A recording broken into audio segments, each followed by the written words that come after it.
So really super rough agenda. First of all, the name of this talk is Who Gives a Brand? Because I really think that people don't understand what it can do for them and like why they should basically give a crap or whatever bleep you want to put in there. And then secondarily, branding is defined in a lot of different ways. So I'm going to give you my version of what I feel branding is. And then how to discover your brand in particular, which is the process that we'll walk through. And then lastly, how do we put this stuff to work? So we like dig deep. This is stuff that you can apply to marketing in your business to help you be more efficient. So I wanted to start off with a little bit about where we're at today in the business situation. More people are coming to the island. They're willing to spend more money. They're interested in staying here longer days. That sounds good. And we also have trending upwards year over year. So people are coming, they're here with money, but how they're parting with that money is changing a little bit. And I think it's a really interesting time to be a business right now. So this is from the Edelman Trust Barometer, which is this company that every year surveys a lot of people, and they want to figure out how much the general populace is like trusting of certain entities, and that changes the communication dynamic and how people are marketing. So there's four main groups that they look at: government, media, business, and NGOs, which is nonprofits. And this is the first time that we've seen businesses be more trusted than entities of authority, which would be media and government. And even NGOs, like, yes, we feel like they're more ethical, but we don't really trust them to be competent. And so how does that work out as well? Businesses we still think are pretty close to being incompetent and we're not super trustworthy, but they're way exceeding government and media. So it's a really interesting time to be a business. People are expecting a lot of us. And also, they are expecting brands to like take action. So not just be like a passive, we sell things and we're selling them to you and you're just gonna buy them. But if I respond on social media, I expect a response, right? I wanna leave reviews. I want my experience to be customized. I want the brands that I invest in with my money to have a heart. I want them to like recycle and take care of the environment and the general culture. These are expectations that we have not really had until recently. How about Hawaii? People are coming together and finding a voice to speak up for what they want. They're expecting a little bit more, and they're finding that government and the media isn't always doing it, so they're trying to take matters into their own hands. And then on the entrepreneurial level, Mana Up in Honolulu is amazing. This is one of their fashion shows, and they're getting, decent news and press about what they're doing. It's an entrepreneurial incubator. They accept, I think it's like 10 businesses at a time, and they give them funding and consulting and nurture them to succeed. It's really cool. And then also, I feel like there's this maturation and adoption of branding in general. This is Sig Zane. I don't know if you know the Aloha wear company. And they make Aloha shirts. But here is the guy who's going to be running it when his father steps down, and he's talking about branding and how important it is to tell a story. So I just wanted to have us aware of like the factors that are out there and how being here, there's a lot more that's expected of our brands. People want us to have an opinion, to take a stand, to stand for something, to respond, and then to be authentic. It's kind of a lot to take on, and you're just like, I just want to like do what I do for money. But we're going to unpack that today. Oh, and how could I forget the new focus on ladies to pick up the charge? I really want to see this documentary. Has anyone seen it yet? Me neither. But we have the Wahine Forum and then the LAM event coming up, and we're all here, right? There's an increasing number of female business owners. Okay, so to get down to brass tacks, has anyone seen this before? Yes, okay, this is like the business thing, the sales funnel. You sort of spray your message out to everybody with multiple marketing campaigns. Anybody could be your customer. And then the idea is that as you go through the conversion process, people drop off along the way. And I truly believe that branding helps you sort of cut off the wings of this to a sales pipe, if you will, because instead of having your message go out to everybody, you're more focused about the people that you're speaking to. I want to only speak to these type of people who I've identified are interested in my product, and instead of doing mass media and television, I'm just going to do a social media campaign. And instead of doing it all the time, I'm only going to do it on weekends because I've identified that that's when they're online. So being more strategic about what you're doing is good for especially small businesses. You can do a lot more with little, like much less resources when you are more focused. I like to say branding helps you say the right thing at the right time to the right people in the right way. Again, it's not just shouting out and hoping something will stick to the wall, but actually having a conversation with the people that are your target audience. And an example of what this looks like is on the left we have sort of your stereotypical old advertisement. Do you guys recognize this building? Yeah. How old is that? It's like 1965.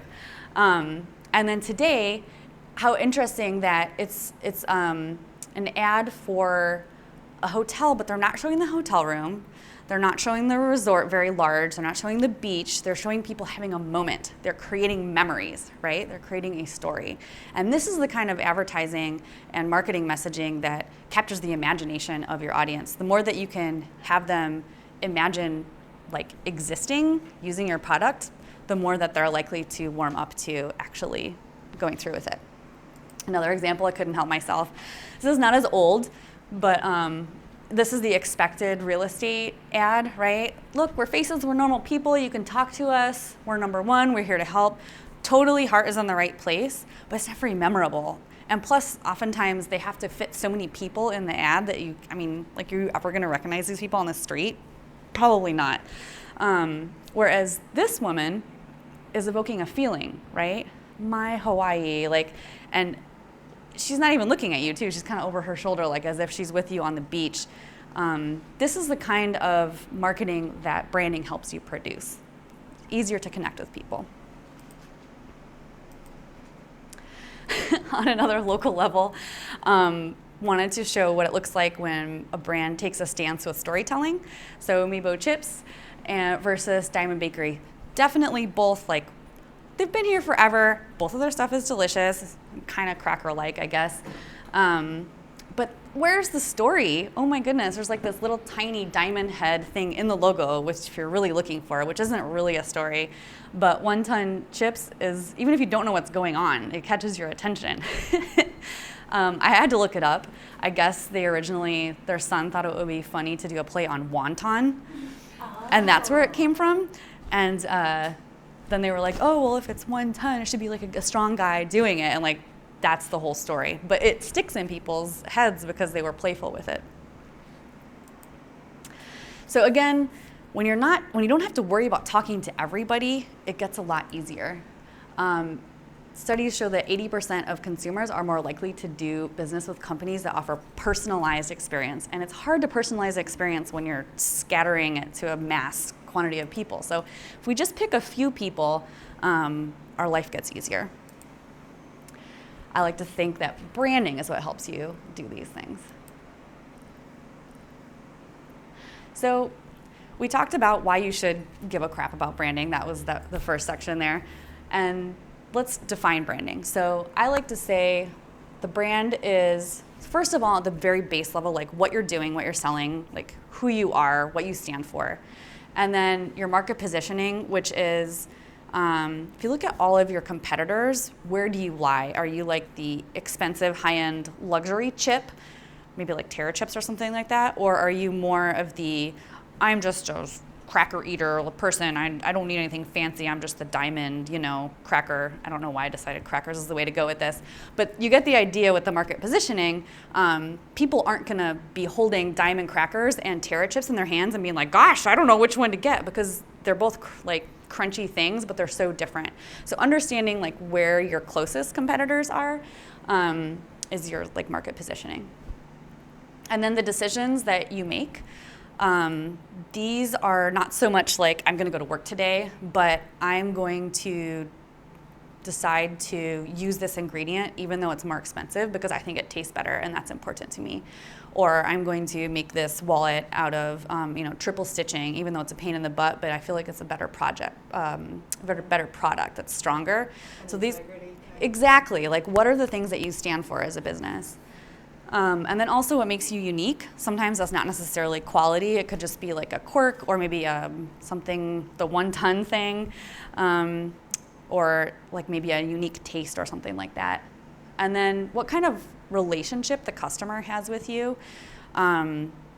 Sometimes for example, with a bottle of wine, a relationship with it might be your friend, buddy that you take to someone's house for dinner. Like you're always, I don't go to someone's house for dinner without my cupcake wine or whatever.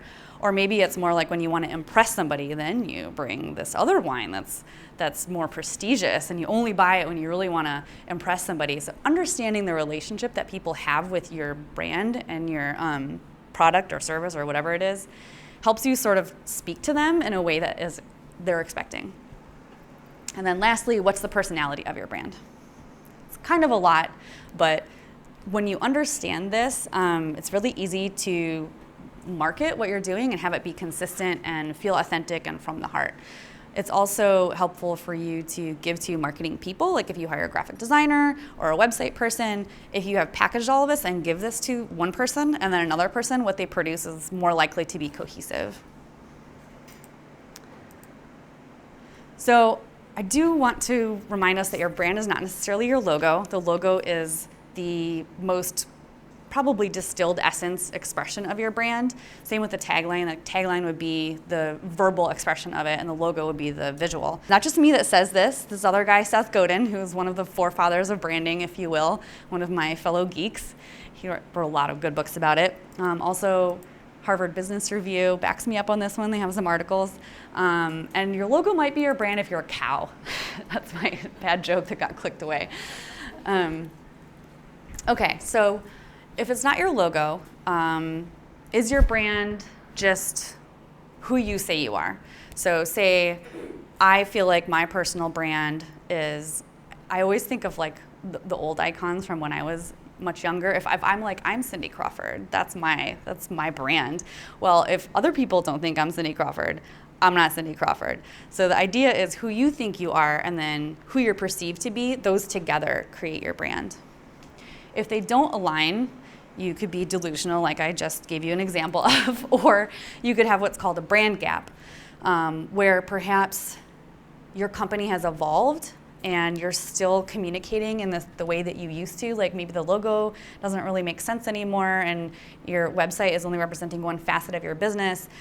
Who you are today is not really the same. That would be called a brand gap. So you would be encouraged to look at all the ways in which you're communicating with your customer and just reevaluate them and get them back to circles that are not a Venn diagram.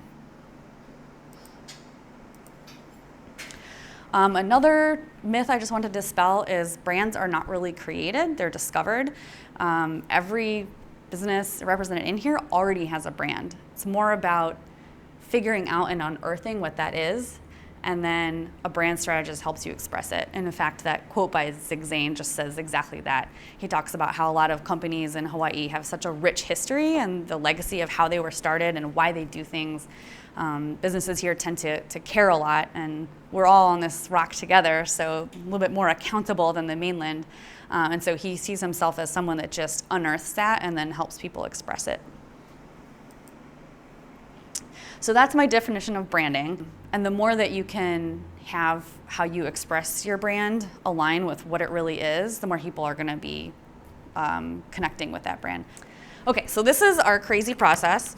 It used to be a lot longer, but I really wanted to make it into one page. So you have a black and white version. Apologies.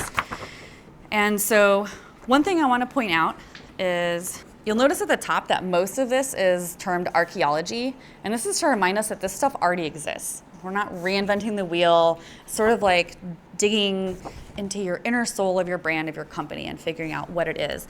And then the last bit is what I think is strategy. That's where you're like, okay, well, if this is who I am, what does that mean for my website? what does that mean for the flyer that I need to make, or the logo, or the new shirts that I need to make? And so the discovery process starts off with easy stuff to get you hooked, and then we get a little bit more obtuse and challenging as we go through. So I'll unpack these one at a time. So the first one is company profile, and we do have an exercise for that, so I'll explain it first and then we'll do the exercise together. So this is a very basic level, like what you do, what you stand for, but also your growth goals. Like, are you interested in just staying small? Are you more of a solo entrepreneur? Or are you like, I want a team, I'm gonna grow, we're gonna go to different cities? Like, that's something that's really important to know and for you to declare and then share with your team and any like marketing people that you end up bringing on.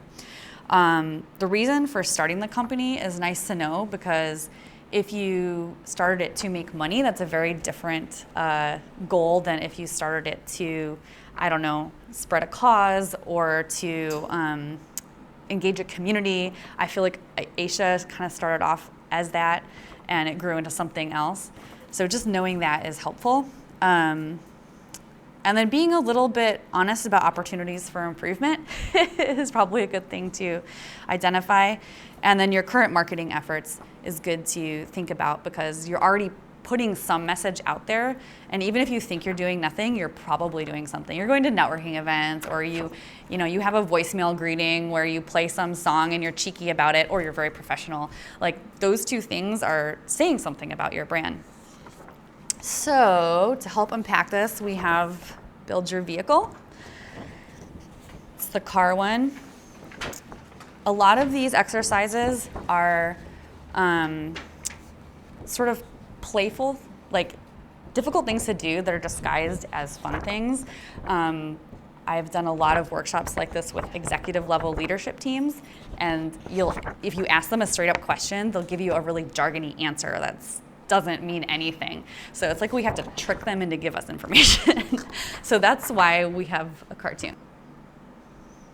So think of the brand that you want to unpack today, and it's numbered, it's kind of scattered, but the first one is who is driving this journey. And what this does is it helps you think about if you're a single, solo entrepreneur, then that would be you. But a lot of times it's you, possibly a partner that you have sort of roped into the business. Could be a life partner, or even like a friend partner. It could also be some investors that you have to consider. So anyone who is the leader and decision maker, you would want to write that in there. And then the people in the back seat, they're the ones getting the ride. So who's benefiting from all the hard work that's going on here? Customers, the community, other people in your industry perhaps. And then number 3, what is the physical structure in which this takes place? This work takes place. Do you have an office space? Do you have a retail store? Or maybe you have a retail store, but you also work with distributors, and so the business is happening in other people's stores. Is it all virtual, online? Stuff of that nature. Number 4, who or what is doing the work? That is the engine. So it could be you and a CNC machine. It could be your team of amazing chefs that are making the food that your catering company is putting out.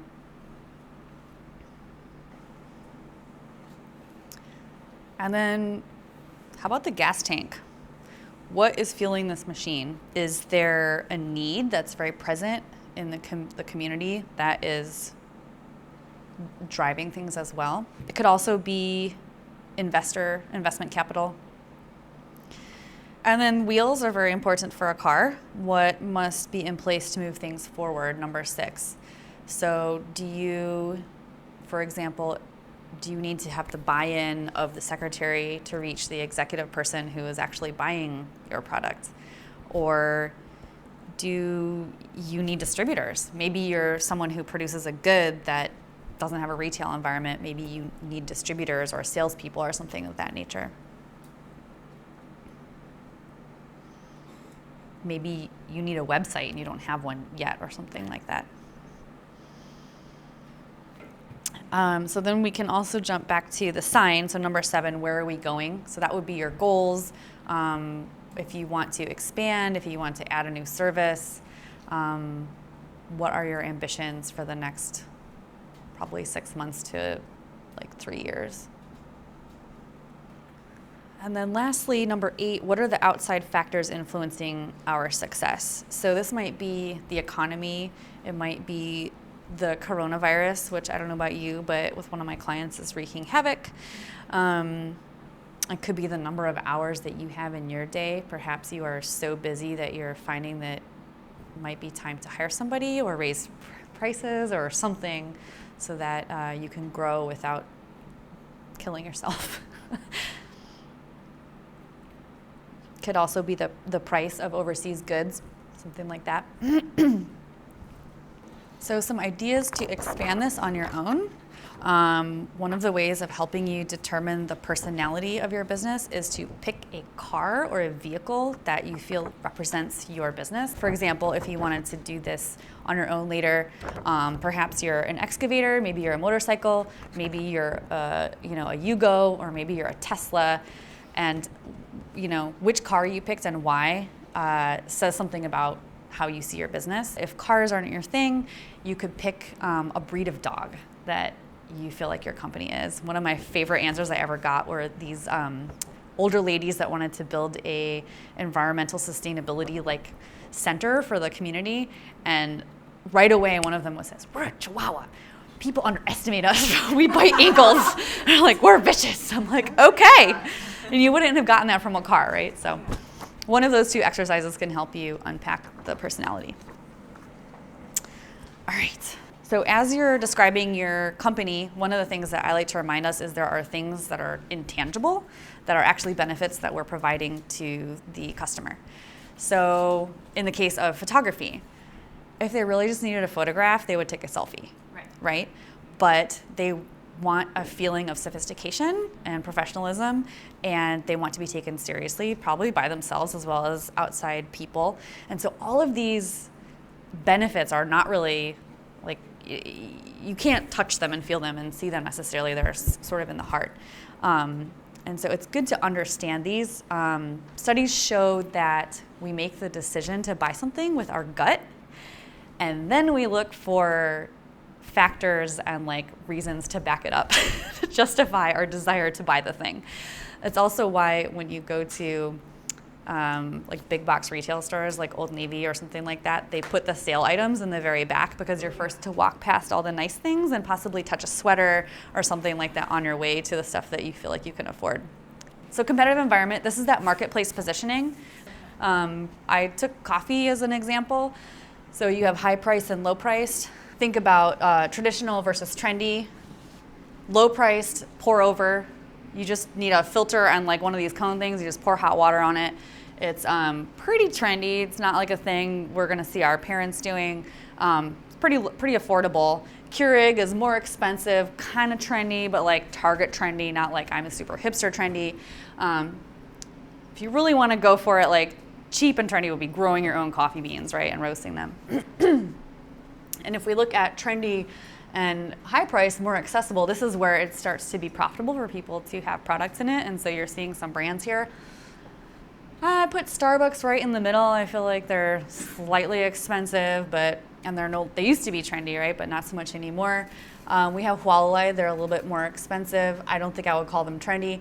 Kona Coffee and Tea, kind of trendy, kind of cute, downtown.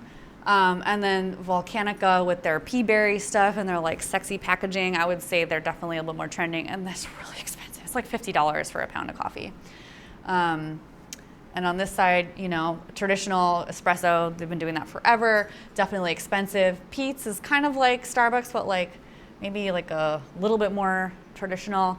And then we have our low price and traditional sort of crappy end options down here. I've never heard of this. It was so cheap on Amazon, but we've heard of, it's like instant coffee basically. Yeah. This is an example of how important it is to look at those around you. I did a logo redesign for a company that was for women's health, and I looked out there and I was like, oh my God, they're all purple, they're all swishy, that's all ladies' bodies. And it's almost relieving because then you realize you don't actually have to be that wildly different to stand out because everyone is doing the same thing.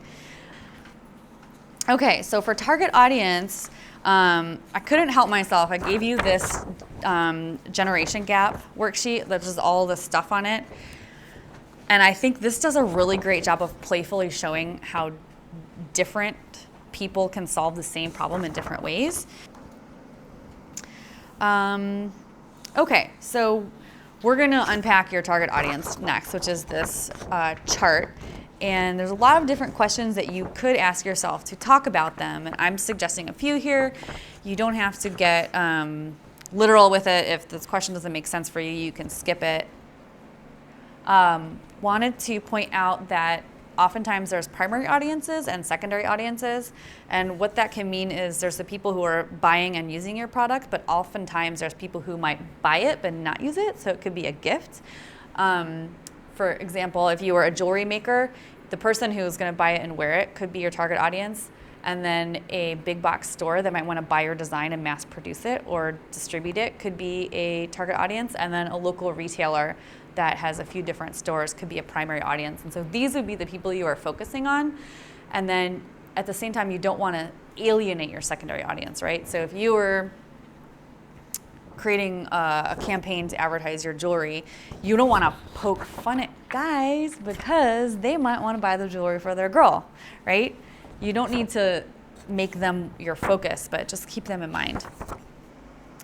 Ultimately, once we envision this person or these people, there's often a few different segments, it'll help you have a conversation with them and think about the questions that they're asking themselves as they're evaluating whether or not they want to purchase your product. So if you are an event organizer, for example, perhaps once you envision this person, you're imagining having a conversation with them, or maybe they're like bitching to a friend about whether, like an event organizer they hired in the past, their first question or their first gripe might be how much it cost, or how they felt like they were doing the same amount of work on their own, or inefficiencies or something like that. And then a next question might be, is that too fancy for me? Am I being extravagant, And so there's a little bit of like reassuring that might need to happen. So the more that you can help yourself envision who these people are, the more that you can sort of have this virtual conversation with them. And when you understand the criteria under which they're evaluating you, it can help you do stuff like design a website that serves information up that mimics the questions as they pop into their head. If money is the first question that pops into their head, maybe you need to have a pricing, page that's visible at your top navigation, or maybe you need to offer a pop-up that has a coupon or something like that.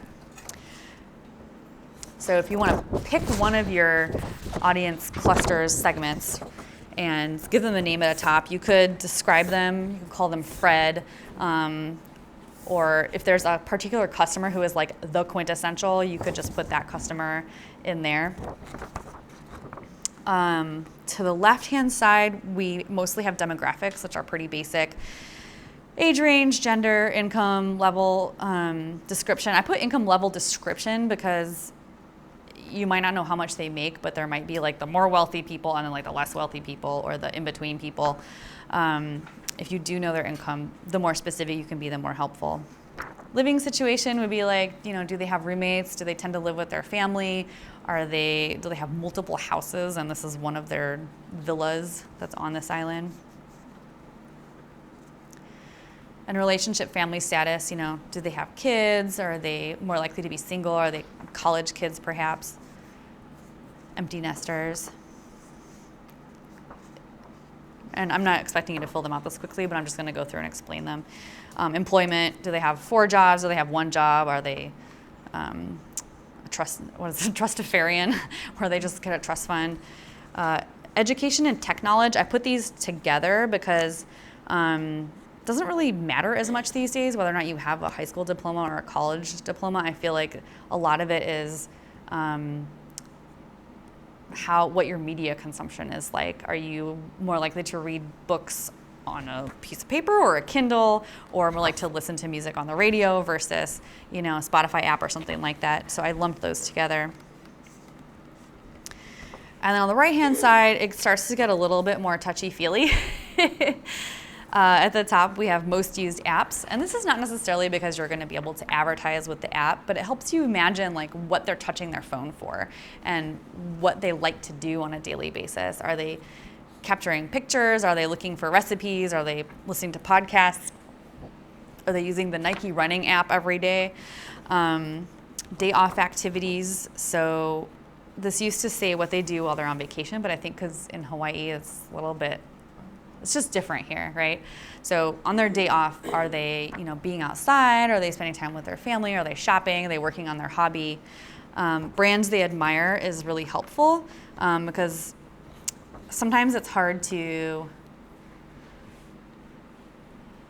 put into words what you could like describe as a person doing.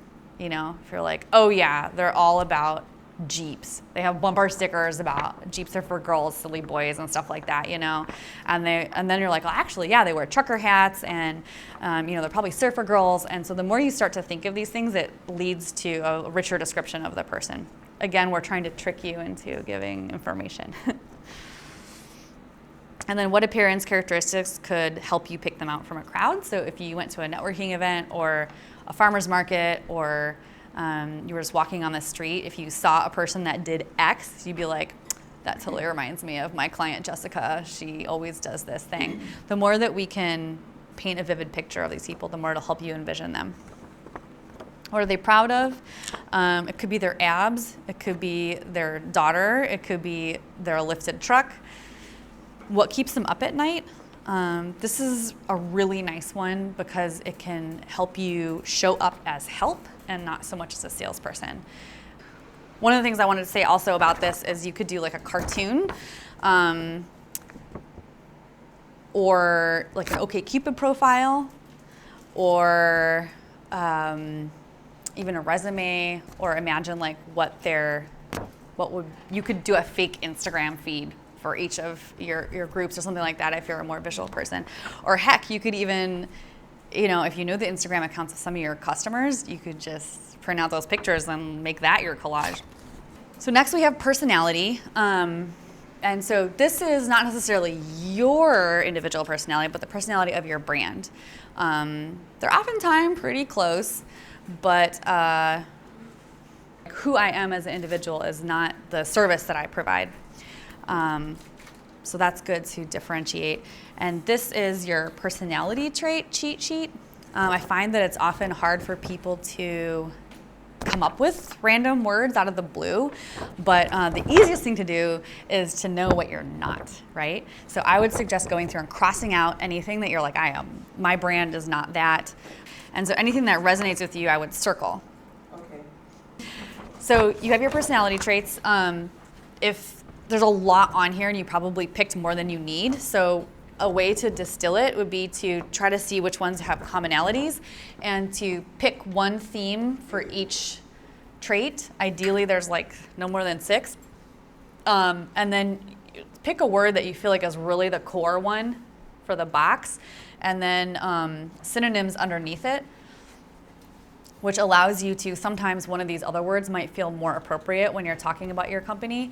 Something like this is nice because you guys are going to have to write like a bio, you're going to have to write the about section for your website, you're going to have to possibly write a press release, and it's nice to be able to say the same thing about your business without using the same words. So you have these word banks, if you will, for each one. So something to do to add to your kit later.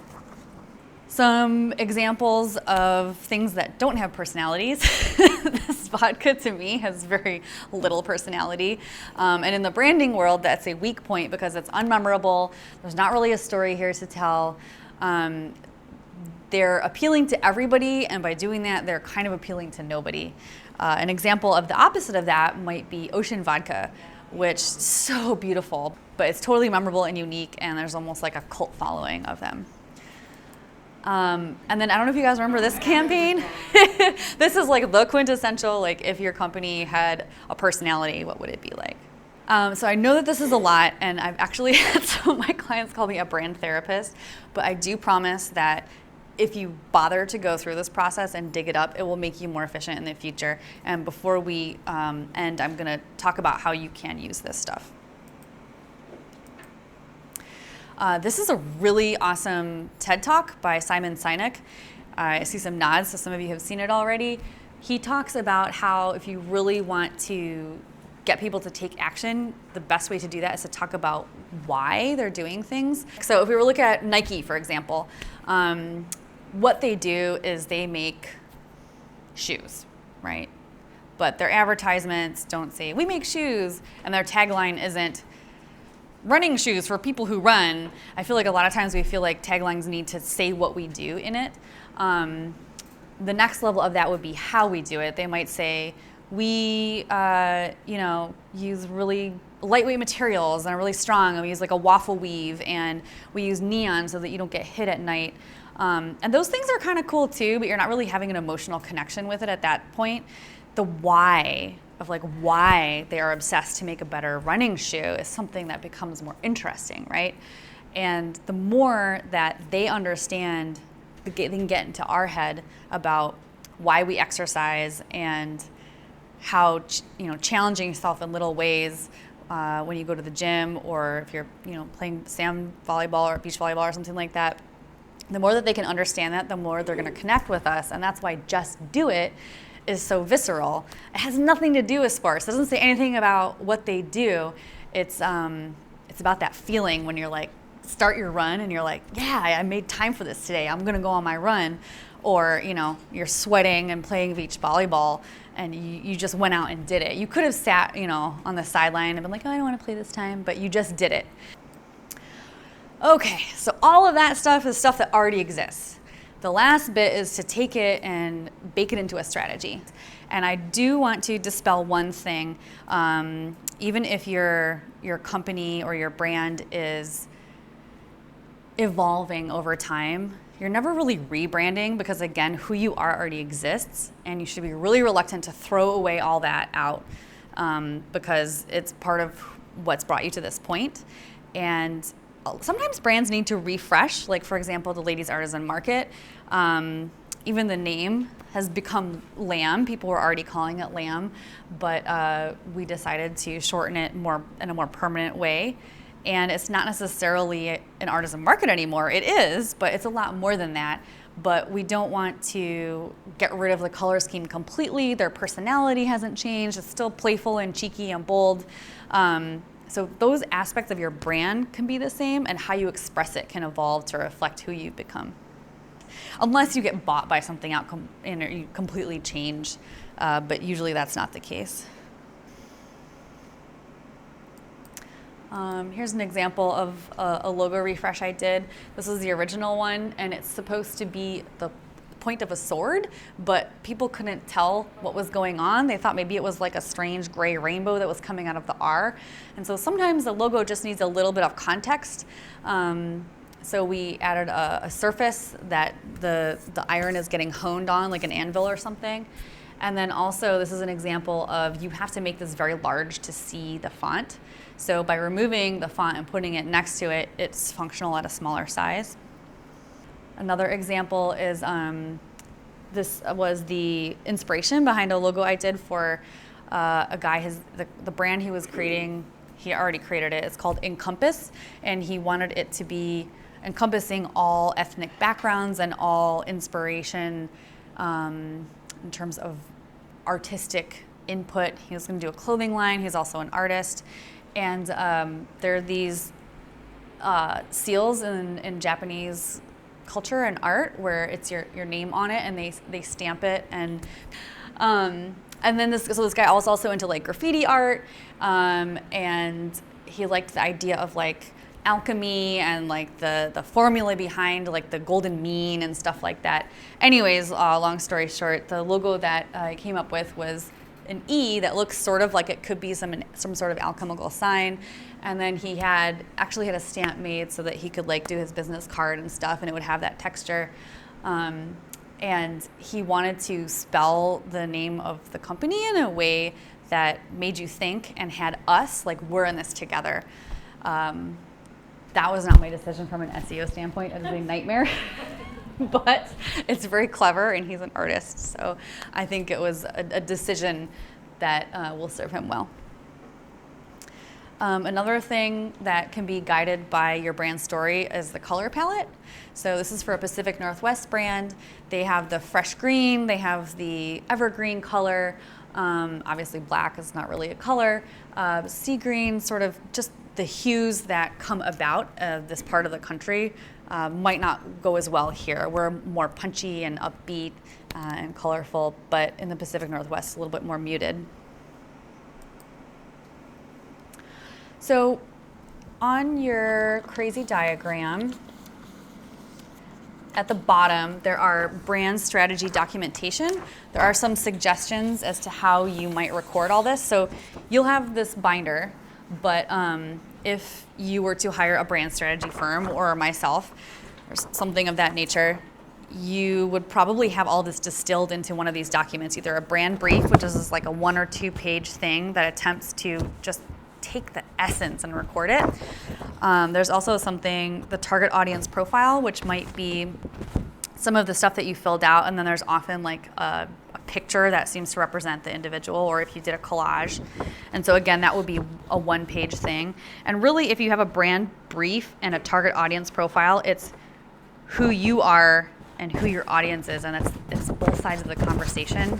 If you can make those for yourself and then put them on the wall by the desk where you make your decisions, you can help yourself always remember to be consistent and authentic, and then also remember who you're talking to.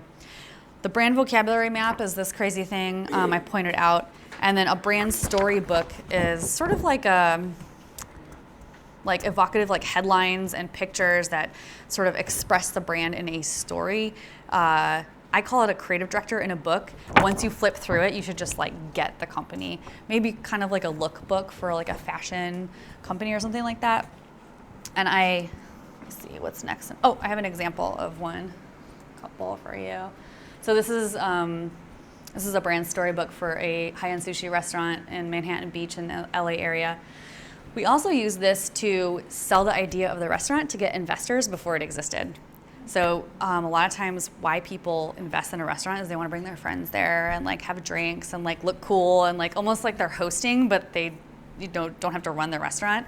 And so to get investors without having them like envision this is a little bit difficult. So we did this section in their private placement memorandum to get investors.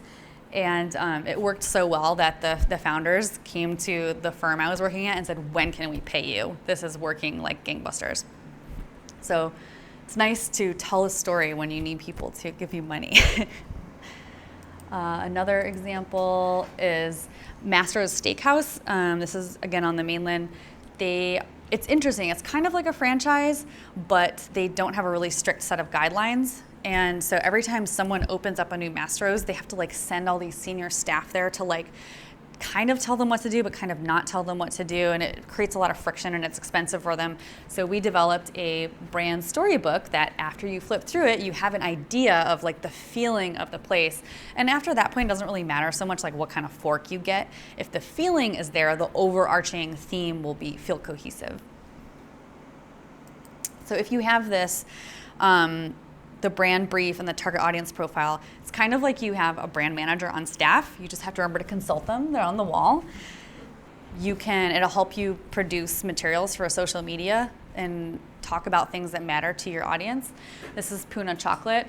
They do tastings in their tasting room, and they produce stuff by hand. I think a lot of times when people produce a high-end product, they think that the grubby way that they make it should be like behind doors and hidden. But if you dig into your audience, they want it to feel artisanal, right? They want to know that someone rolled up their sleeves and made it. And so the more that you unpack and know what they're looking for, it helps you produce content. Again, this is the Old Ocean vodka bottle. I didn't even recognize it. I felt like I knew that it existed, but it took me some digging. I would pay a lot more money for that one. It can influence your packaging. It can also help you get sponsors because they want to identify with your brand. These are some sponsors for the upcoming conference for LAM. It also helps you be memorable without the other trappings of your brand. When you take a stance and, for example, you always have the earrings that are very specifically made, it almost becomes like a calling card, right? And we all know what brand this is, right? And talk about a brand that's consistent. It's almost like they picked Tiffany blue, except it's like some kind of mint green, which makes me wish that they did more mint stuff, but they don't. Even the outfits of the people that work there are inspired by this. And so when you have this stuff, it helps people feel like they're going somewhere and having an experience, and it helps you show up less as like a room of like people that you don't really want to talk to like a brand that they want to engage with. And ultimately that's what we want to do, right? We won't want to be just another company. We want to be a company that our customers connect with. And ultimately, I think by cutting off the sides of that marketing funnel, by having the marketing tube, if you will, the very holy grail at the bottom is like repeat customers, people who are fans of yours and who are proud to align themselves with your brand. Hopefully they put your sticker on their water bottle, which is kind of like an engagement ring for customers and brands. And hopefully they just become a huge fan of yours. So that's the talk. I do have one more handout, or two more handouts in here for you, and I'll explain those. This brand touchpoints is to, once you have your brand explained, this is sort of like to jog your memory of all the ways in which you might be interacting with your customer that you're not thinking about. I mentioned the voicemail greeting earlier. How about your invoice? Is it ugly? Does it have your logo on it? Especially when you're asking your customer for money, you don't want there to be friction and you want it to still be friendly. Signage, do you still have a vinyl banner outside of your store and you just keep meaning to update it? Trying a little bit harder to make these cohesive will definitely make you feel more professional to your customer. And then the last handout is brand story and marketing. So this is to try to explain a little bit how branding is like a foundation that can help inform your marketing. You've probably heard the idea of a brand story. So basically the brand story are the people that you're speaking to, so your target audience. The branding helps you anticipate the decision-making process. Remember we talked about the questions that pop into their head and like the dialogue that they're having. And you'll also understand what keeps them up at night and what they cherish and what matters to them. So that's your audience. And then the brand story bit, you have, from this process, you have your intangible benefits, right? The things that you're strong at. And you can highlight the things that you're strong at that keep your customer up at night, right? So things that they care about, that you satisfy. And then the next one in the brand story says, use creative that best captures the imagination of your audience and is compassionate to their pain points. So if, for example, they are booking activities and they have not planned ahead and all of a sudden they're on vacation and they're getting a little bit desperate, they only have a few days left and they want to like have a super memorable experience, they haven't done it yet, like understanding that and that if they're coming to you a little bit stressed out, maybe like fewer options is better, or maybe you have a few questions that you have your team ask them to like whittle down what they might be interested in instead of just sort of being like, so what do you want to do? Which can be even more stressful, right? And then by capturing their imagination, you've already identified their personality, or excuse me, their on their target audience, like what they're dreaming about and stuff like that. And so you know how to paint a beautiful future where your brand is the hero of it. And then this last bit about target audience media consumption, again, by knowing what apps they use and what their day off activities are, you can start to understand where they are. If they, maybe it makes sense to buy media, or maybe it makes sense to put up flyers or something like that. It can start to help you identify that. And again, the point is to like whittle down the options, right? We don't want you spraying everything everywhere. It's too much, right? You don't have these kinds of budgets and you have a limited number of people on your staff. So these things up here will create a strong marketing strategy and a brand story. If you want to strengthen it, these things along the bottom are sort of like turbo boosts. These are like the wheatgrass that you add at Jamba Juice. So for an icon, if like the Maybo's 1-ton chips, he's goofy, like all they have to do is put that guy on something and you know that it's those chips. In fact, on their website, they have like little guys and their fav icon is the guy. If you have a mission that, you know, is really something that people care about right now, the environment or, I don't know, some giving back situation, people, again, are caring and they want brands to make a stand and make a difference. So by mentioning that, you'll like turbo boost your brand story. If there's a hero, if you are a restaurant and your chef has an illustrious past, or they were raised by wolves, or they have something that's really interesting about them and they're the hero of your restaurant, include them on your website, like feature them, have like chef's picks and stuff like that. Legacy, Sig Zane, he's, you know, inheriting his father's legacy. Talking about that is really powerful. Myth, if like Ocean Vodka, actually, they had something that talked about the Hawaiian myth. I didn't really get into it. But if you have some way that you can tie that in, and then finally roots, if it's like born and raised, or if like you're a coffee maker that has, you know, vines that are multiple generations old or something like that, or if you imported your rootstock from Brazil, I don't know, I'm making stuff up. These kinds of things are like catnip for people to remember stuff, right? So we want to not neglect them. And a lot of times, especially here on the islands, because we're entrepreneurial and everything grows here and we all know each other and it's kind of a melting pot, but also people have lived here for a long time, like these stories exist. So infuse those as well.